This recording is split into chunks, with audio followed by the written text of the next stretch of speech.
బులెటిన్లో డీటెయిల్ చూస్తే ఉపాధి కోసం దుబాయ్ వెళ్లిన తెలంగాణ వాసి ఓ ముఠా చేతిలో మోసపోయి పోలీస్ కేసులో ఇరుక్కొని చేయని నేరానికి ఇబ్బందులు పడుతున్నాడు.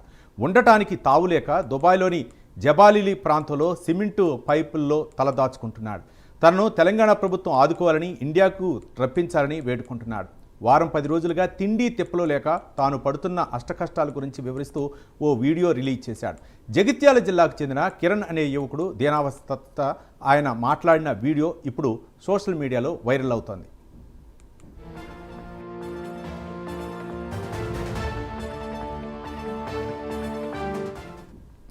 జగిత్యాల జిల్లా ఎండపల్లి మండల కేంద్రానికి చెందిన మంతెన కిరణ్ ఆర్థిక ఇబ్బందుల వల్ల డబ్బు సంపాదించేందుకు ఏజెంట్ ద్వారా దుబాయ్ వెళ్ళాడు. అక్కడ గ్రీన్ స్కెచ్ ఎల్ఎల్సి కంపెనీలో గత ఏప్రిల్ నెలలో ఉద్యోగంలో చేరాడు.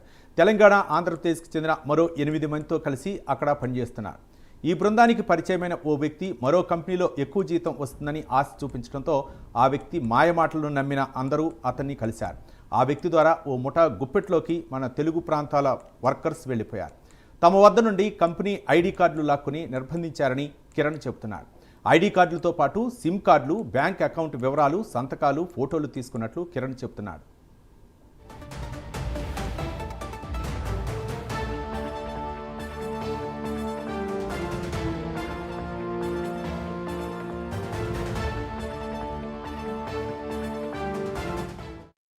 ఎమ్మెల్యే గారు దండాలని, మా పరిస్థితి మాకు లేదు. మమ్మల్ని తీసుకుపోయారు.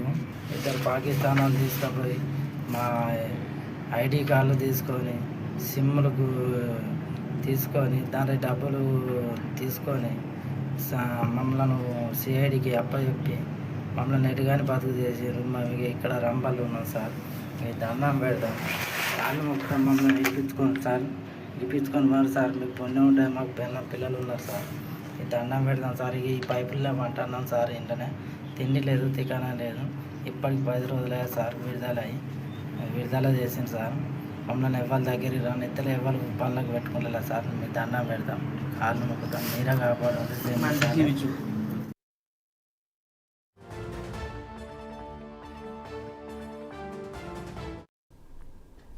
ఆగస్టు 5న తమను విడిచిపెట్టగా అనుమానాస్పదంగా ఉన్న తమను పోలీసులు అరెస్ట్ చేసి విచారణ అనంతరం తనతో పాటు ఏపీకి చెందిన మరొకరిని పోలీసులు విడిచిపెట్టినట్లు కిరణ్ చెబుతున్నాడు. తిరిగి కంపెనీకి వెళ్లి క్షమాపణ చెప్పగా కంపెనీ యాజమాన్యం అంగీకరించకపోవడంతో జబూల్ అనే ప్రాంతంలో సిమెంటు పైపుల్లో తలదాచుకున్నామని, చేయడానికి ఉద్యోగం లేక, చేతిలో డబ్బులు లేక, తినడానికి తిండి లేక అష్టకష్టాలు పడుతున్నామని ఎంతో ఆవేదనగా చెబుతున్నాడు. తమను తెలంగాణ రాష్ట్ర ప్రభుత్వం, ధర్మపురి ఎమ్మెల్యే మంత్రి అడ్లూరి లక్ష్మణ్ కుమార్ ఆదుకోవాలని విజ్ఞప్తి చేస్తున్నారు. ఇక ఊళ్ళో ఉన్న కిరణ్ భార్య, తల్లి తమ కుటుంబ దీనావస్థ గురించి మీడియాకు చెబుతూ తీవ్రమైన ఆవేదన వ్యక్తం చేశారు.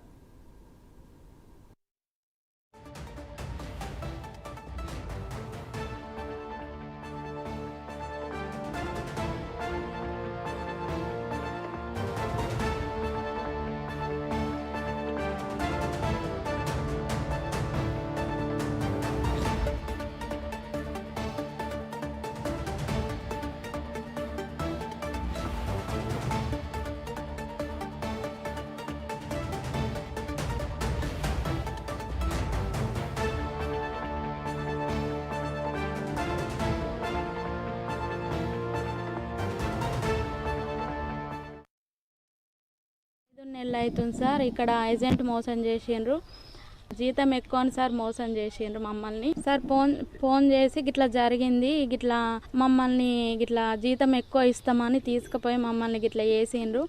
అడగాని పరిస్థితి సార్. ఇప్పటికి నెల రోజులు అవుతాను, తిండి లేదు, ఏం లేదు సార్. పైపుల పొంటి అక్కడ ఇక్కడ తిరుక్కుంటుంటుండ్రు సార్. వాళ్ళది ఎక్కడ కాని పరిస్థితి అయింది సార్. మాకు వారం రోజుల క్రితం తెలిసింది సార్. గిట్లా సంగతి అని చెప్తే మాకు తెలిసింది సార్. మీ భర్త వచ్చేటట్టు చేస్తామని చెప్పింది సార్. ముఖ్యమంత్రి రేవంత్ గారు సార్, ధన్యవాదాలు మీకు సారు. నా లక్ష్మణ్ కుమార్ సార్, మిమ్మల్ని కూడా కోరుతున్నా సార్. నా భర్త క్షేమంగా ఇంటికి వచ్చేటట్టు సార్ మీరే మాకు చెయ్యాలి సార్. నా బతుకుదేరు కోసం అని అప్పు చేసుకొని పోతా సార్. మమ్మల్ని గిట్లా చేసిండ్రు సార్.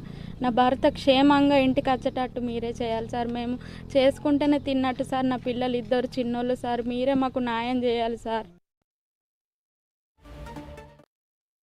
బతుకుదెరువు కోసం దుబాయ్ వెళ్లిన కిరణ్ దిక్కుతోచని స్థితిలో ఉండటంతో కుటుంబ సభ్యులు ఆందోళనకు గురవుతున్నారు.